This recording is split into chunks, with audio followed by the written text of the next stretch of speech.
नितीन गावित, तालुका अध्यक्ष चंद्रकांत वाघेरे, तालुका उपाध्यक्ष कृष्णा भोये, तालुका कमिटी सदस्य अशोक धूम, उपाध्यक्ष देविदास हाडळ, रमेश वाघमारे, गिरीश गायकवाड, सरपंच उंबरठाण, विलास गांगोडे, लक्ष्मण कनोजे, जगन गावित, गणेश गावित, पांडुरंग गायकवाड, सेक्रेटरी सीताराम भोये, सरपंच राशा रोहिणी वाघेरे, राज्य कमिटी सदस्य DYFI, सरपंच काठीपाडा प्रवीण गावित, सुनील जाधव, इंद्रजित गावित, राज्य कमिटी DYF उपाध्यक्ष मेनका पवार, राज्य कमिटी सदस्य कमलाकर कणोजे, रेखा चौधरी, सरपंच चिंचपाडा जयवंत भोये, रगतविहीर उत्तम पाडवी, हिरामन वाघमारे व सर्व तालुका कमिटी सदस्य सुरगाणा यांच्या वतीने निवेदन देण्यात आले।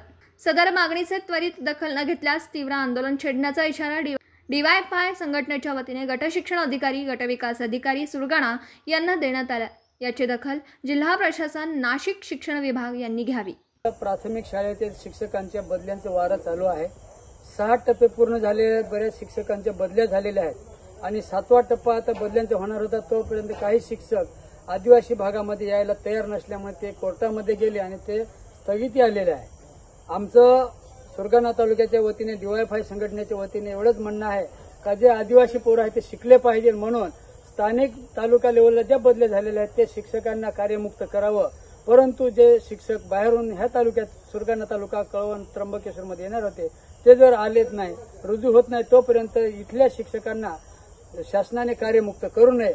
जर कार्यमुक्त केलं आणि इथं जर शिक्षक आले नाही तर मागे आम्ही 3 वर्षापूर्वी आंदोलन केलेलं होतं, ते आंदोलन आम्हाला छेडावं लागेल।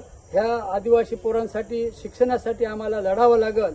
म्हणून सगळ्यांना शासनाला इशारा आहे का सगळे शिक्षक ह्या जेवपर्यंत येत नाही तोपर्यंत इथले शिक्षक कार्यमुक्त करू नये, अशी आम्हाला शासनाला इशारा द्यायचा आहे। इन्क्लाब जिंदाबाद। दिवसभरातील घडामोडींचा आढावा घेण्यासाठी पाहत रहा N24 मराठी न्यूज चॅनल।